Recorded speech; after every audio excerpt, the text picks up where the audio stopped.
Good evening to everyone, and this subject is kind of interesting, the ultimate victory. So what kind of victory are we talking about? It is said that there is the non-violent war, and so we do need to think about what sort of thing is that, and it's definitely an internal matter. So I hope you can hear me all right.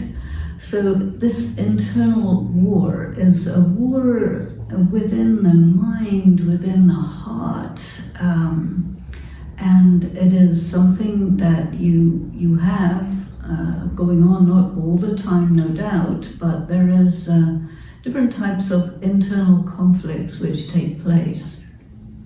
And this is to do with the complications of consciousness.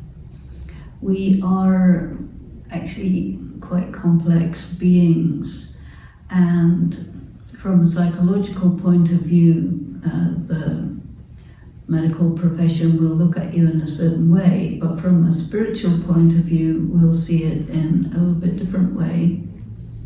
And we talk about the battle of the soul against different types of dark forces, negative energies.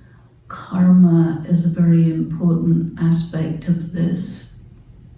And so let's take a look at the big picture and then narrow it down to the self.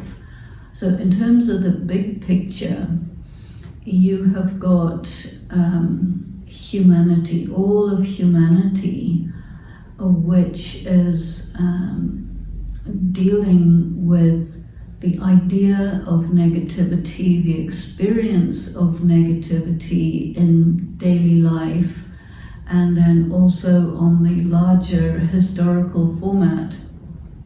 Every so often there are wars between nations, between religions, between races, and all these things that take place are called karma.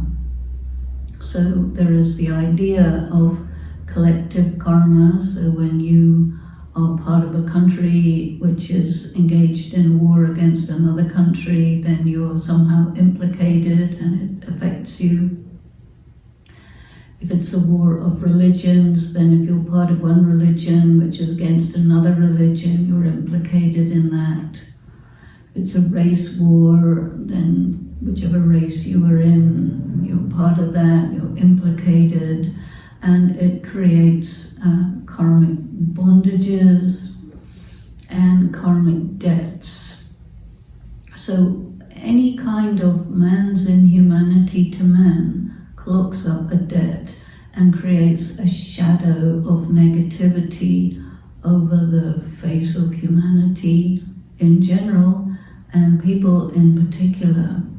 And one of the things that you get in the world of entertainment is this stories about heroes who take up the banner of representing the force of good and taking down the force of evil. And this comes a lot in cartoons, in Hollywood movies, in mythologies, and all the things that talk about the story of heroics in humanity. It's all about this battle against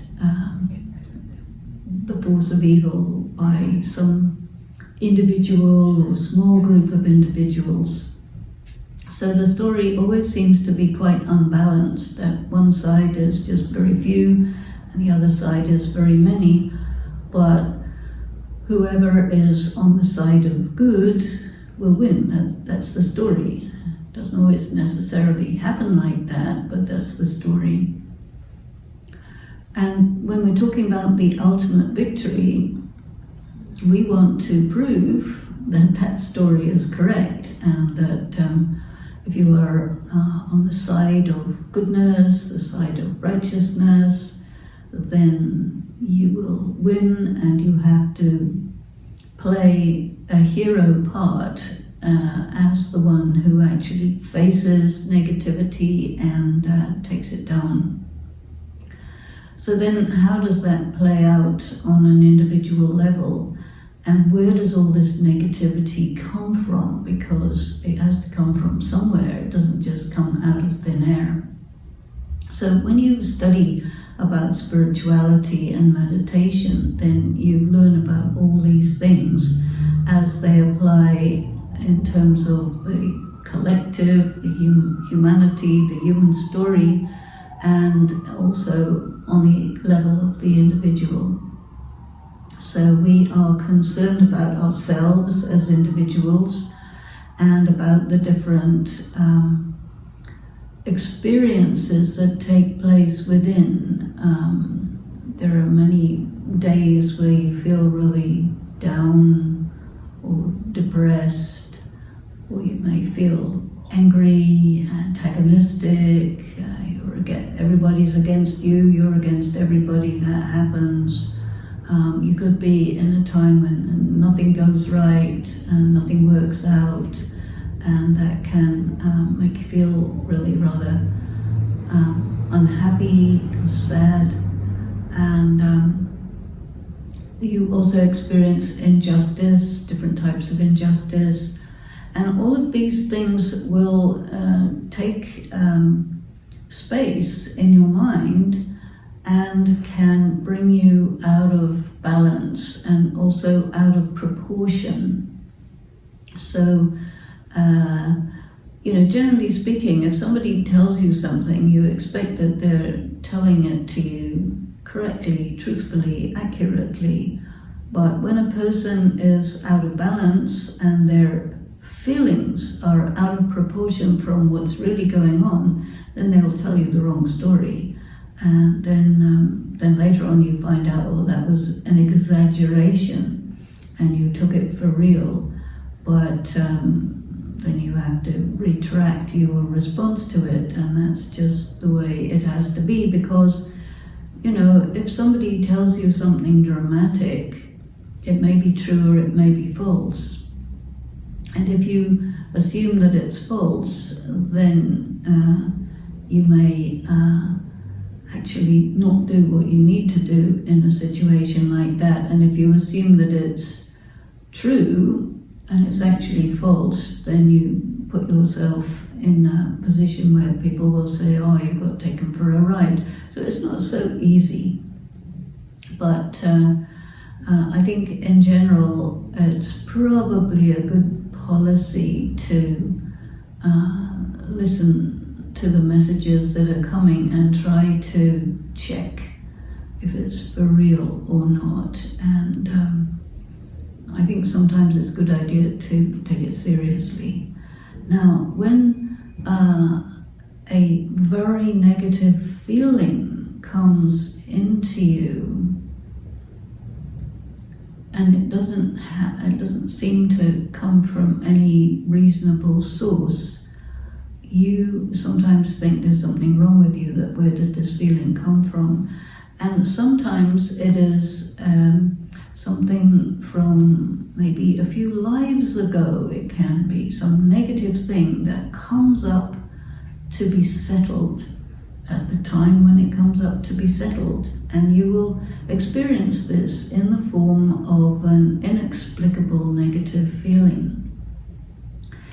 And you have to deal with it because it's strong. It wants to take you over. And you say to yourself, well, whatever it is, I have to manage it, no matter what.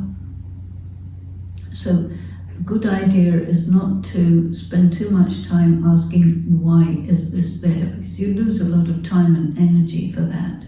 So if something is there and you have a certain amount of spiritual education, it's quite reasonable and realistic to say to yourself, this is a karmic debt come up for settlement, and what I have to do is get through it, endure it, because it will pass. And this expression to give to yourself, "it will pass," is really good, because then you don't waste time doing anything other than getting through it, because that is actually the right thing to do.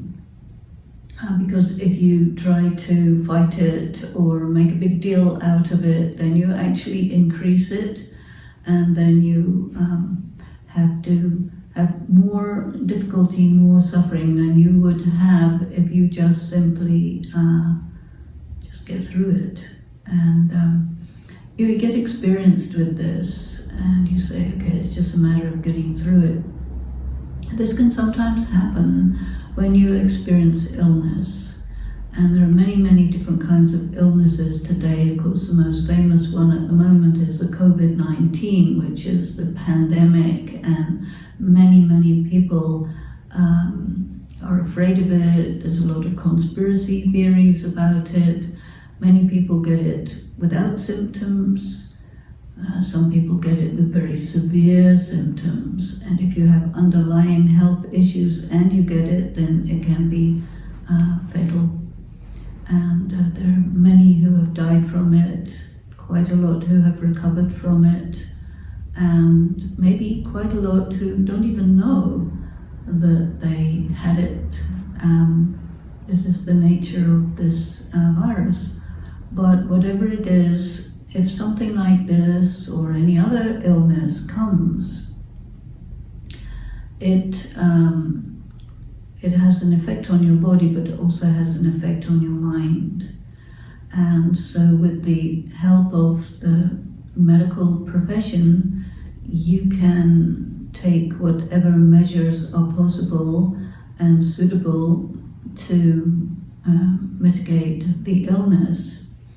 But all of this takes time, and you have feelings about it, thoughts about it, and concerns about it. And while you are maybe on a ventilator, or you are feeling really diminished, you're not feeling yourself, you have pain, you feel discomfort, maybe it's not as bad as pain, so you're not having pain medication, but you're out of sorts, and you're in that state for a long time, and this can easily make you emotionally delicate.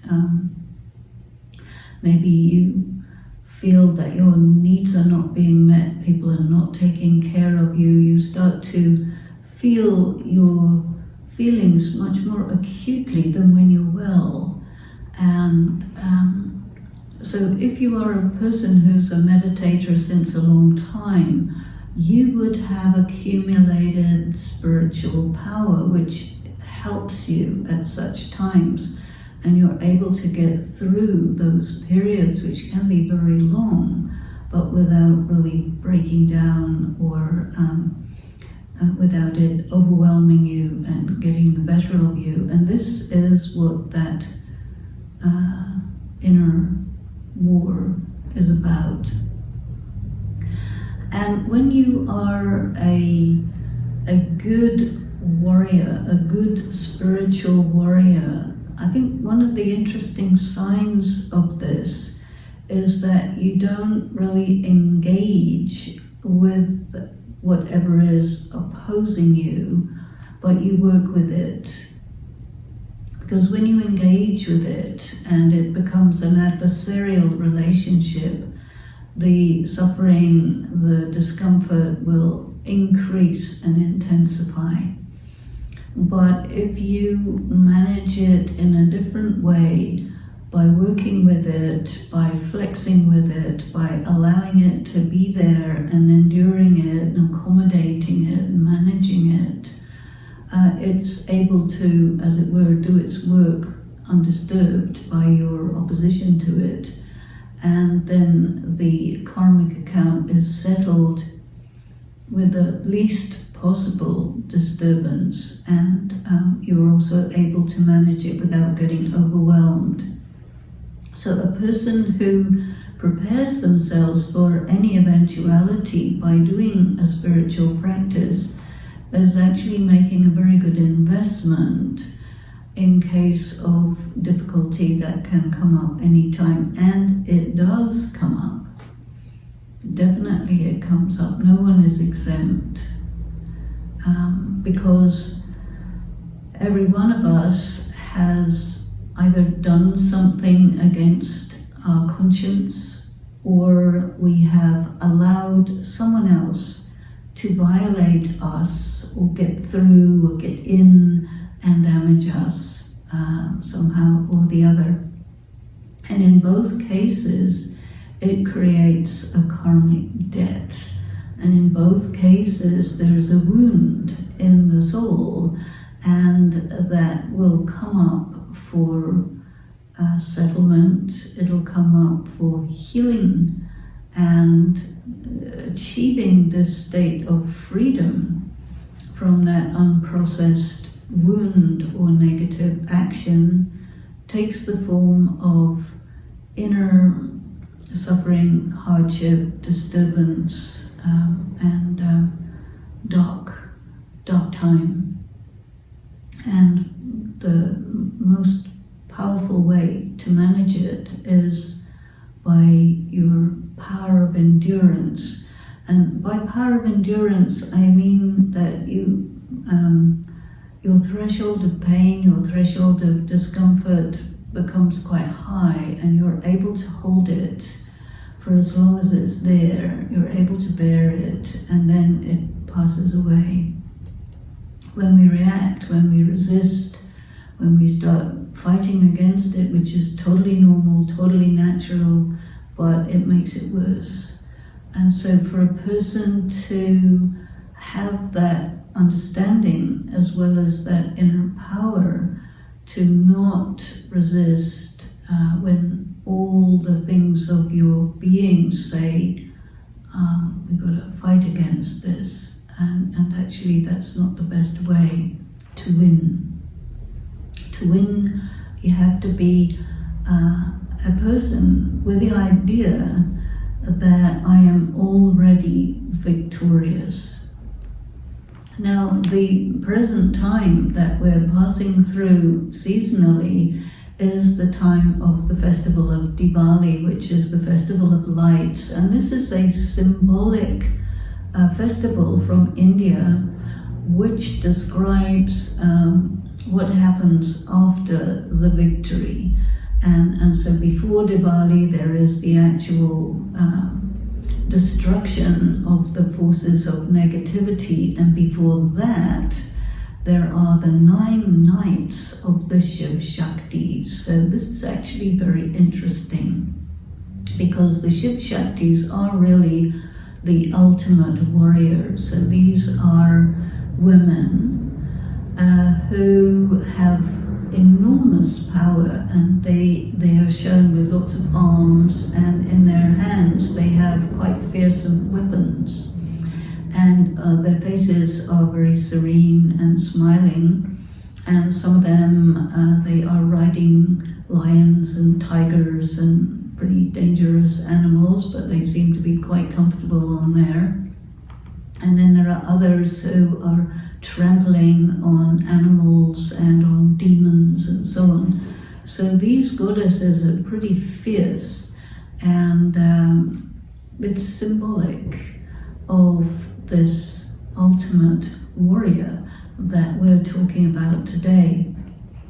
And the ultimate warrior is the one who has all of these weapons, but not in the form of guns and swords and that sort of thing, but is a different kind of weaponry, and that is the weaponry of inner powers. So inner powers are what we call powers of yoga. So one of those powers is the power of accommodation, to accommodate difficulties, to accommodate pain, to accommodate mental anguish and distress. And there are other powers, and all of these powers are represented by these weapons. And if you look at the kind of weapons that the goddesses are holding, some of them are very obvious weapons like swords and mace and a trident and something that you could definitely stick into somebody and draw blood. So they're clearly weapons, but there are other weapons. And one of them is a rosary. That's interesting that a necklace of beads could be a weapon. And then there's another one, which is a flower, a lotus flower. And there's another one, which is a shell. And so these interesting weapons. Another weapon is just a flame on the palm of the hand, just a flame. And so fire is definitely used in military weapons, but just a flame by itself is not the same as an incendiary bomb, for example. So these weapons are very interesting in terms of their symbolic value. So a rosary, how could a rosary be a weapon? So a rosary is symbolic of how you use your mind to maintain a state of serenity and equilibrium when all around you you're under threat, you're under attack, you are in pain, there's everything happening to pull you away from your inner stillness, your inner serenity. So the rosary represents this turning of the mind, and when something is really very focused, it's not still like a needle poking something. It's more like a drill, which is turning at high speed. And when people are using rosaries, they are turning the beads, which means your mind has to be turning around an idea which holds your intention more powerfully than the power of an external or even an internal circumstance that wants to pull your attention and overwhelm you. So that is a very good defense weapon. The other one, which is I think quite interesting, is the flower. And the lotus flower is really the symbol of being in it, but not part of it. So you're in a situation, you're sick, you're in a dysfunctional family situation, you're in a professional situation where you're being maybe exploited or not treated well, and you have to take care of yourself in the midst of that because you don't want to be taken down by something like that. So you use the flower. And the flower is that, yeah, you're there, and they may be shouting at you or sending you unpleasant messages or sexual harassment or all the sorts of things that happen. But you position yourself as a lotus. That means you are detached. So that most of these efforts of people who do this sort of thing to each other are efforts to take you down by getting to you emotionally and trying to get you into a fight that they will win because they're stronger or they're in a higher position, or they threaten you with firing you or denouncing you. Many things, many games are played on those who are weaker or vulnerable. But you have your flower, which they will not see. But it is an instrument symbolic of detachment, where you are not able to be got at by any of these efforts to get to you. And your ability to stay in your stage of detachment and in your power is something that will eventually win the day, because they run out of tricks and then they have to go away and leave you alone. And you have to be slightly terrifying so they don't come back again. And you can do that with your eyes, The flame is a very interesting one. The warrior who has a flame is a person who can use their meditative capacity to focus on light and to actually transform themselves into a bright light. And sometimes this is just a very, very good thing, because then you become invisible, or they become really afraid of that light. You haven't done anything violent, but you have sent a message which destabilizes your attacker. So this light is a very good weapon. But in order for you to develop skill in the use of these very subtle weapons, you have to understand them well, you have to know how to use them, and you also need a lot of opportunities to practice them. So there will be many circumstances where you find yourself in these kinds of situations, and every time that happens, understand that you have put it out to the universe that you want to get skilled in the use of these weapons, and so you'll get opportunities to practice. And sometimes you will win, sometimes you will lose. So if you win, that's great. If you lose, then you have to take a look at what happened. And it's like your perception functions like a camera, and you can memorize what happened. And so look very, very carefully at that footage in your mind to be able to calculate exactly what you did which made it possible for you to lose that particular scuffle. And then the next time it comes up, you will handle yourself differently. You will become more expert in the use of your weapon, and that is the only way that you can get skill. You don't acquire skill by just thinking about it. You have to be in the situation and doing it. A lot of it has to do with your sense of self. If you are in spiritual practice, one very important thing is that you need to be able to see very clearly who you are and be willing and ready to assert that in circumstances where many people around you see you through a filter that doesn't allow them to see who you are, but which is more like projection.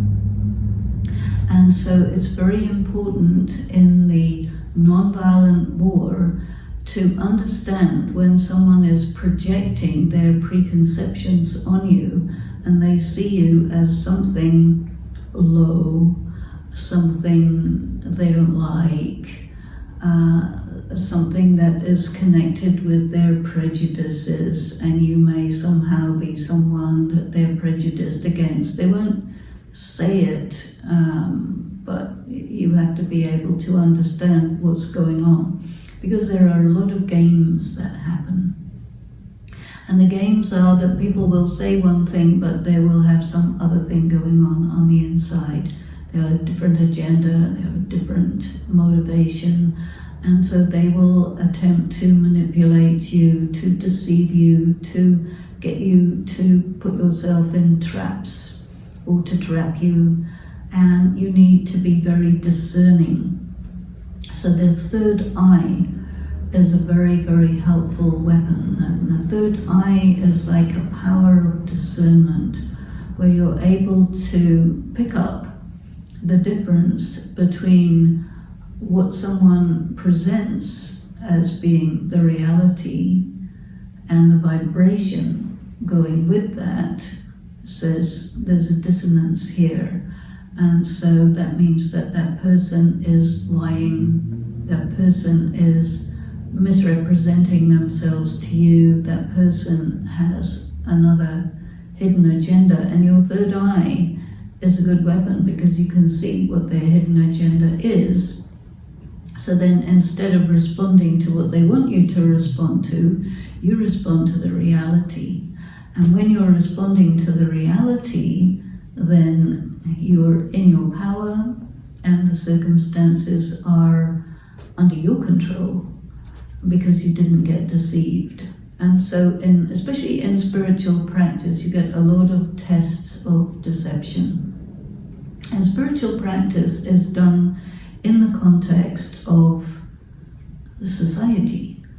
And so you have the social system of your family and all the different personalities who are there. And if you're talking about the extended family, there can be a lot of people. And there are some cultures of the world where there's just the whole extended family is together, and you have to deal with many karmic accounts and different people's different agendas, and you have to find your way through that obstacle course. And so that also enables you to develop a lot of skills there. In the same way, in your professional environment, there are other people. It's usually very competitive, and a good way to compete in many people's eyes is not to be better at and meritorious and so on, but to put down everybody else, and then in that way you rise. And so that means all these games are going on. And so you need to see who you can trust, who you cannot trust. If you are a really deeply clear and honest person, then it becomes very difficult for people to deceive you because you will get a little signal. But the thing is this, sometimes you get people who are very honest, but they're also very naive as well as honest. So you can't afford to have that combination, because then you will doubt the signals and give the benefit of the doubt to the person who is trying to deceive you. So it's very important not to be naive and to listen to the signals that come to you from within. These are signals from your intuition, from your conscience, that let you know what's going on. And you need to have faith in that, even though all the appearances are just fine. But there's this little vibration that says, everything looks good, but it's not good, so watch your back and take care, because there's a trap happening here. So be alert and sidestep these kinds of traps. And then you win that particular skirmish. And I think that when you say to yourself, okay, yes, let me be someone who lives by high principles, who will not compromise your principles, but yet still you have to know how to compromise, because being rigid is not a good way to end up with the ultimate victory.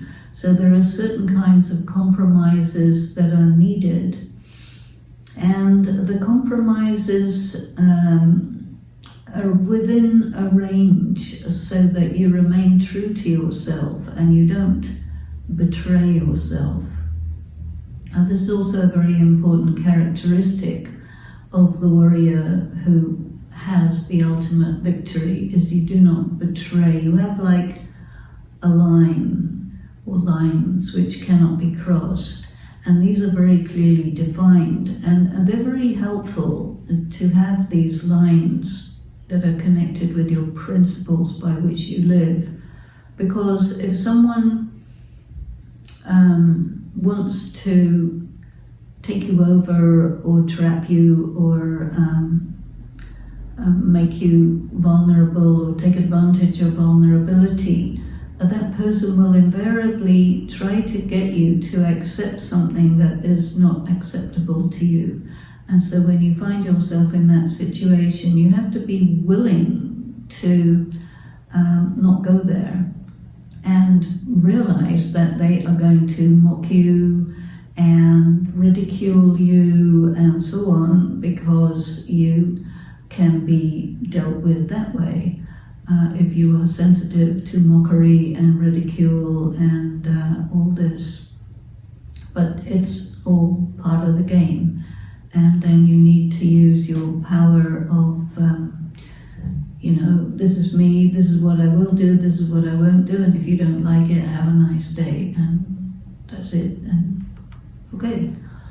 Because you do not let yourself get caught up in, dependent on, impressed by, attracted by any of these things. But everyone has an Achilles heel. So an Achilles heel is where you're weak. And so if you're weak, you have a weakness, then circumstances will expose that weak part of you as often as possible, because then you will have to again and again and again work with that weakness. And so by working with that weakness, that changes from a real problem for you into something that actually becomes an opportunity, a strength. And there you use another power, and that is called the power of transformation. And I think that conjuring tricks are a good symbol for this, because you know, when you go to see a conjurer, he will turn a handkerchief into a rabbit or something like this. And this is that you take a situation, even if it includes your own weakness, you take that weakness and you turn it into a strength. By this power of transformation. Or you take a circumstance which is really not good for you, but you turn it to your advantage. And for that you have to be very creative and sharp and quick-witted.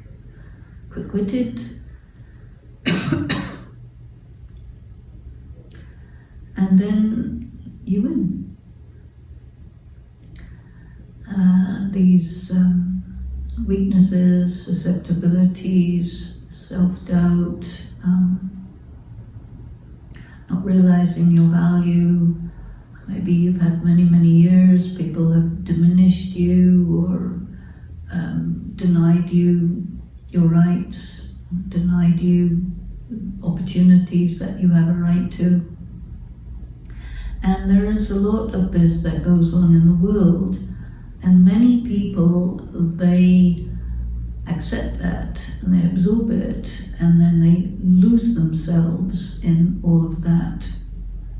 So a very important part of an ultimate warrior's preparation is to be very clear who you are, and not to mind if nobody reflects that or validates that. From a psychological point of view, when people are growing up, they really need their parents to reflect them as they are, because this is how they find themselves. And when you grow up in a dysfunctional family, or where there is prejudice against you for one reason or another, they will reflect you back incorrectly, and that will create moral confusion in the child, and that will remain with the person all the way into adulthood. And that person has to get over that. And that is a big piece of psychological work, but it's also spiritual work, because there's I think, a bit of a blurred line between where psychology finishes and spirituality starts, and in many cases it's the same thing.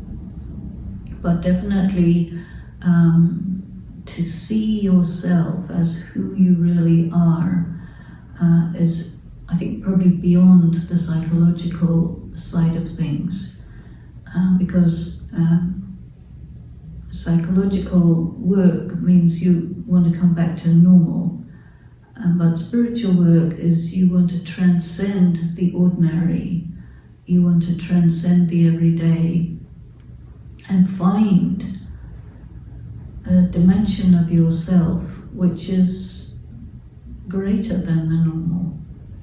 And sometimes people talk about finding your greatness, and I think that there are many people who have extraordinary capacities but don't really have enough faith in the self to demonstrate that, to allow themselves to ride on that.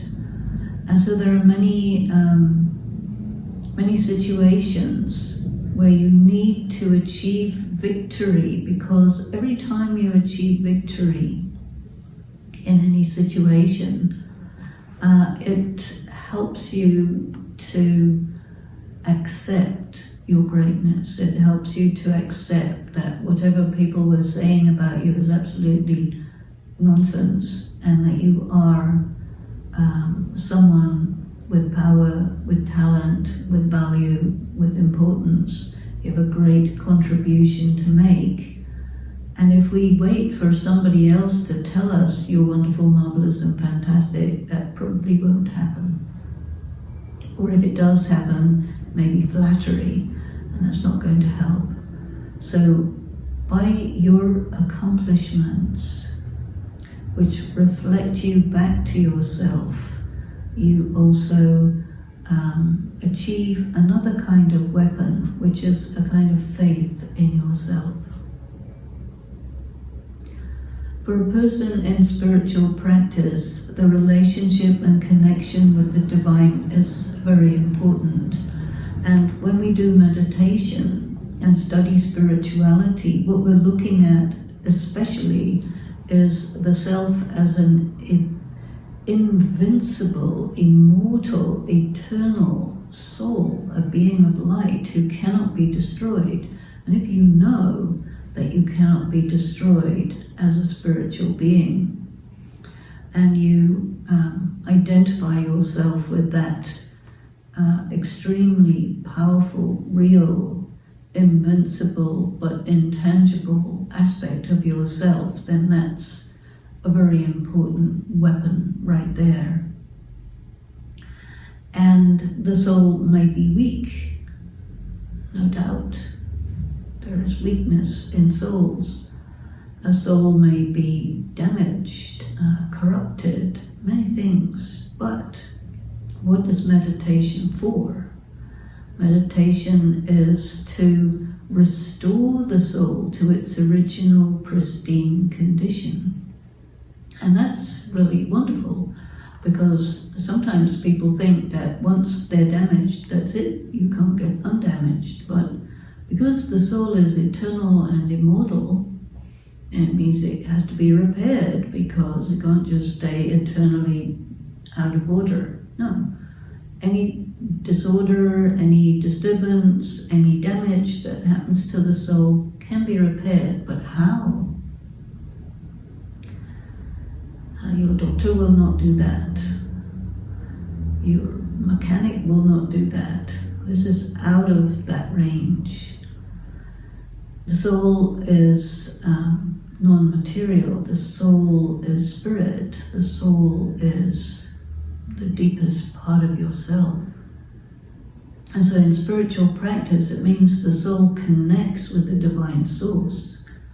And that connection with the divine source has a lot of impact. And one thing it will do is it will repair any damage through vibrations.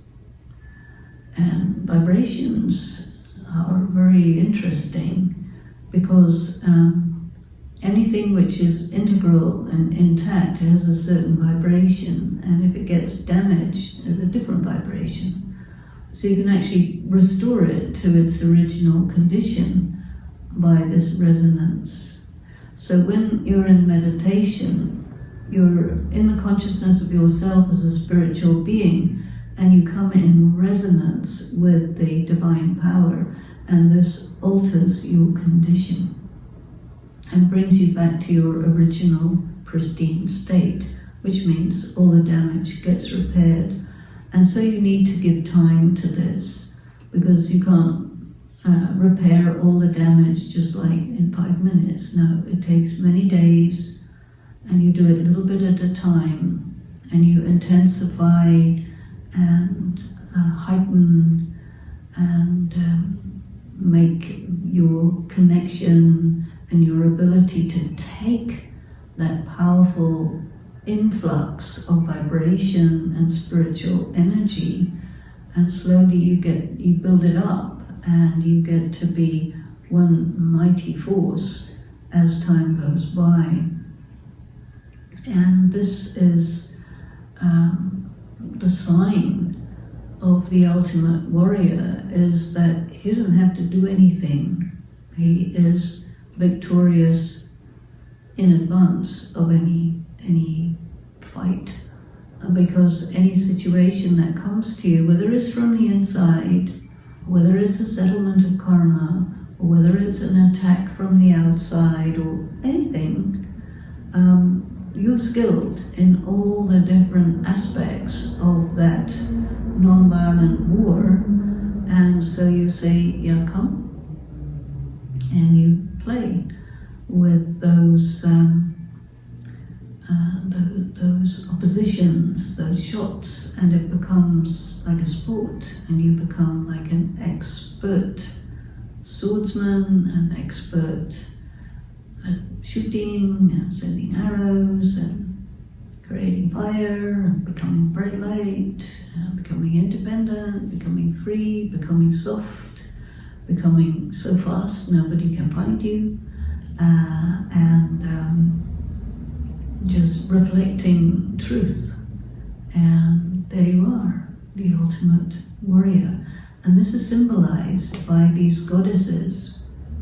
So you have great power, but you don't need to display it, it's just there. And that is shown in your smiling face and your sweet eyes of the woman. Nobody thinks a woman is going to be a huge warrior, except there are examples. Joan of Arc, the Queen of Jassy. There are many powerful women, warriors, but the subtle, secret, inner, ultimate warrior is the right of every man, woman, and perhaps even child. So let us have a few moments together of meditation to practice this wonderful way of tuning with yourself, going deep inside. And it's simply a matter of thought. Just allow yourself to turn within. Take a few moments to do that. And to feel that inner, beautiful self that you are. The pure being of light, invisible, beautiful, loving, and very powerful. All this contained in an infinitesimal point of light, energy. And with your thought, turn your mind above and beyond, outside the world of matter, go to a world of light on another level, another dimension. Make contact with the light that is there beyond.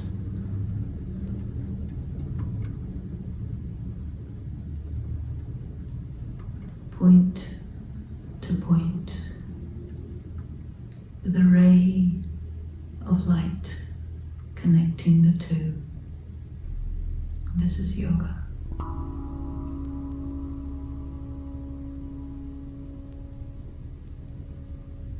Be focused, still,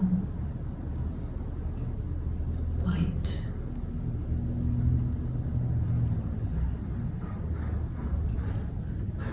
Be open to receive the resonance, the power, the energy of the divine that is flowing towards you.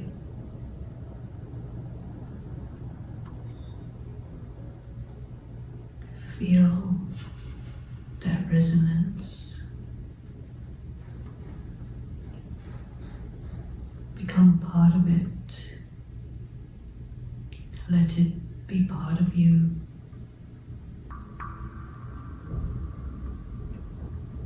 Feel your vibrations getting harmonized, purified.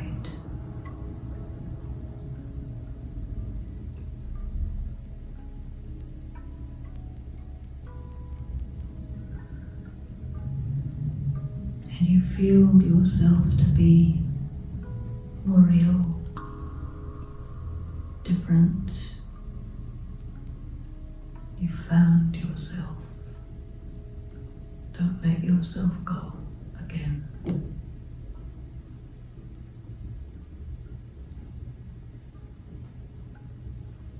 And then gently let yourself return back to the everyday world, but keeping contact with that resonance. This is a practice. Keep doing it. Thank you.